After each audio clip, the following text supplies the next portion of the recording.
एक बार की बात है, निचले हिमालय की पहाड़ियों में बसे एक छोटे से शांत गांव में भरत नाम का एक जवान लड़का रहता था। भरत अपने गुस्सैल स्वभाव और अशांत मन के लिए पूरे गांव में प्रसिद्ध था। उसका मन हर समय विचारों से भरा रहता। विचारों के इस तूफान ने उसके मन को पूरी तरह से अशांत कर रखा था। शांति तो जैसे उसके जीवन से गायब ही हो गई थी। वह हर समय अपने विचारों में खोया रहता और एक तनावपूर्ण जीवन जी रहा था। अपने अशांत मन और गुस्सैल स्वभाव की वजह से उसके घर वालों और गांव के लोगों से भी उसके संबंध अच्छे नहीं थे, जिस वजह से वह खुद को और भी ज्यादा अकेला व अपमानित महसूस करता। वह और भी ज्यादा मानसिक तनाव की स्थिति में चला जाता। एक दिन की बात है, भरत अपने गांव के बाहर की गलियों में टहल रहा था कि तभी उसका सामना एक बूढ़े बौद्ध भिक्षु से हुआ, जो कि एक पेड़ के नीचे ध्यान की अवस्था में बैठे हुए थे। बौद्ध भिक्षु के चेहरे से एक निर्मल शांति की आभा झलक रही थी। इस असीम शांति ने भरत को बौद्ध भिक्षु की ओर आकर्षित किया।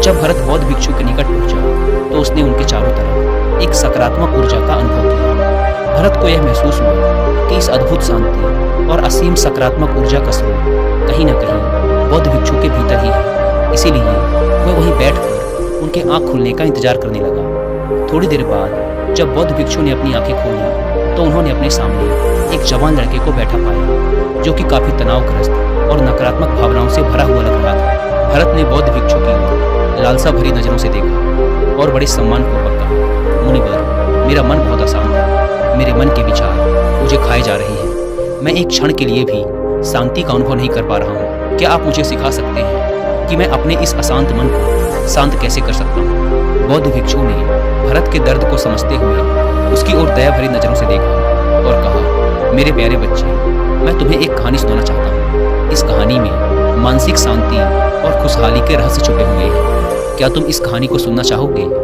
भरत ने हाँ में अपना सिर हिला दिया और पूरी एकाग्रता के साथ कहानी सुनने को तैयार हो गया। उसके अंदर की उत्सुकता अब अपने चरम पर थी। बौद्ध भिक्षु ने कहानी सुनानी शुरू की।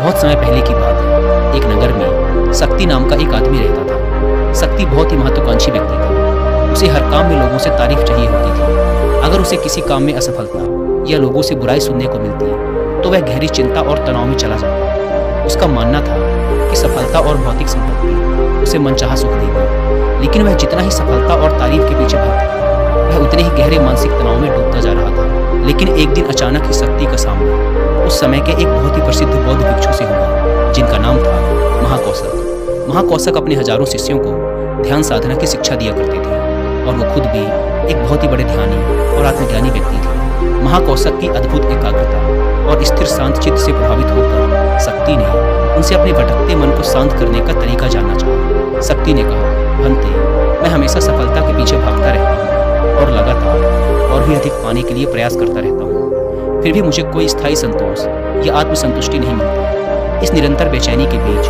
मुझे शांति कैसे मिल सकती है? भिक्षु महाकौशक ने शक्ति की ओर करुणा भरी नजरों से देखा और उत्तर दिया, तुम्हारा मन एक अशांत नदी की तरह है, जो हमेशा बहता और दौड़ता रहता है, कभी भी स्थिर नहीं रह पाता।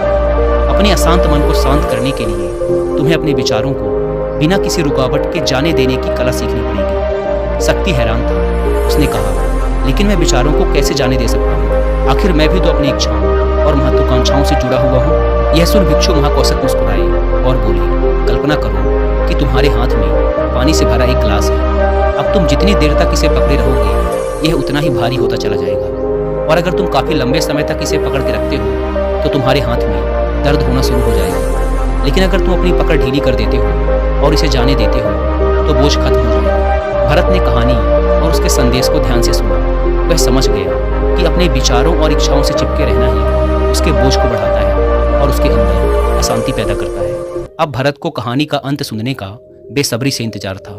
बौद्ध भिक्षु ने कहानी को जारी रखते हुए कहा, शक्ति ने बौद्ध भिक्षु महाकौशक की सलाह को मानते हुए विचारों को जाने देने का अभ्यास करना शुरू कर दिया। वह अपने विचारों और भावनाओं को बिना किसी पूर्व निर्णय के बस आते और जाते हुए देखता। अब उसने विचारों को पकड़ना छोड़ दिया था। उसके अंदर विचार उठते और स्वतः ही समाप्त हो जाते। धीरे धीरे उसे महसूस होने लगा कि उसकी इच्छाएं और लगाव ही उसके सभी दुखों का कारण है। जैसे जैसे शक्ति गहरी साधना में उतरता गया, उसने पाया कि वर्तमान में रहना ही आंतरिक शांति का एकमात्र स्रोत है। वह स्वयं को वर्तमान में स्थिर करके अपने मन की निरंतर बकबक से छुटकारा पा सकता है। धीरे धीरे शक्ति का मन एक शांत सरोवर की तरह हो गया, जो अपने चारों ओर की सुंदर दुनिया को अपने में चित्रित कर लेता है। उसने जीवन की सादगी में संतोष पाकर अति महत्वाकांक्षा और भौतिक संपत्ति के प्रति अपने लगाव को छोड़ दिया।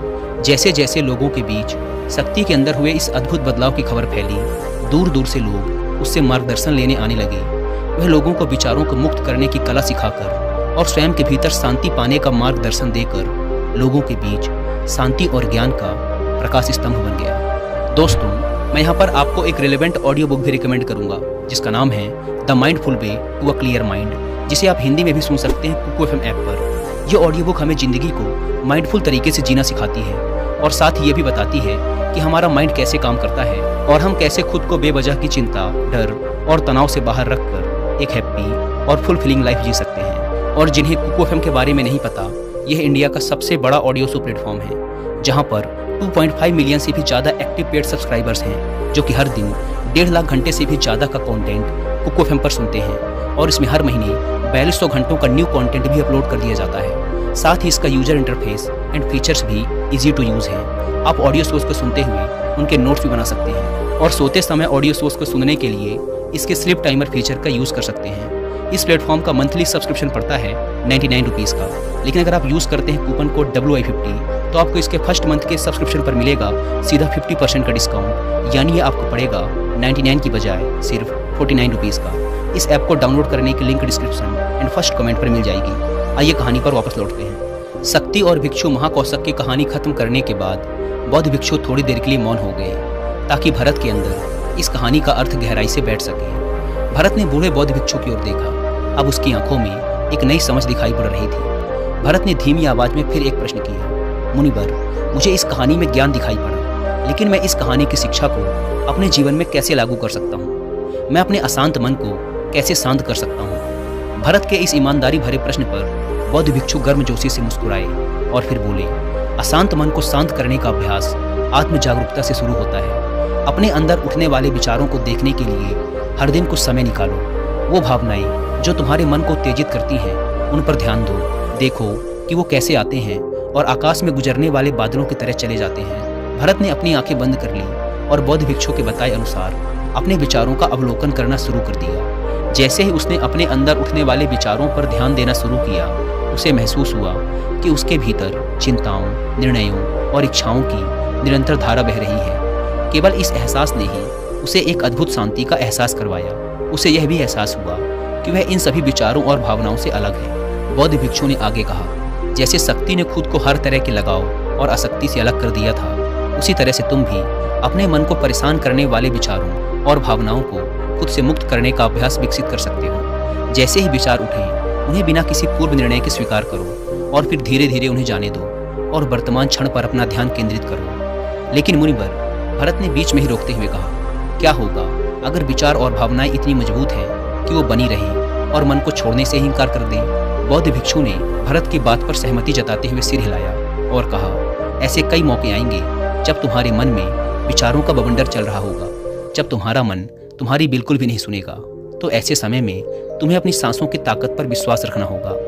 बौद्ध भिक्षु ने एक बार फिर भरत को अपनी आंखें बंद करके अपने पेट के फूलने और पिचकने को महसूस करते हुए अपनी सांसों पर ध्यान केंद्रित करने के लिए कहा। बौद्ध भिक्षु ने समझाते हुए कहा, जब भी तुम्हारा मन उत्तेजित और अशांत हो तो तुरंत अपनी सांसों पर लौट आओ। सांसों की नियमित गति तुरंत तुम्हें वर्तमान के क्षणों में वापस खींच लाएगी और एक शांति का एहसास करवाएगी। भरत ने कुछ देर तक बौद्ध भिक्षु के निर्देशानुसार अपनी आती जाती सांसों पर ध्यान केंद्रित करने का अभ्यास किया। इस छोटे से अभ्यास ने उसे अपने मन की शांति और स्थिरता का एक क्षणिक अनुभव करवाया। उसे समझ आ गया कि यह सांसें तो हमेशा उसके साथ थी, जो वर्तमान क्षण की निरंतर याद दिलाती हैं, सांत्वना और शांति प्रदान करती हैं। भरत की इस प्रगति को देख बौद्ध भिक्षु मंद मंद मुस्कुराए और बोले, मेरे प्यारे भरत, अशांत मन को शांत करना एक ऐसा अभ्यास है जिसके लिए धैर्य और मजबूत इच्छा शक्ति की जरूरत होती है। जैसे निरंतर व्यायाम से मांसपेशियां मजबूत होती हैं, वैसे ही नियमित अभ्यास से मन भी शांत होता है। भरत ने स्वीकृति में अपना सिर हिलाया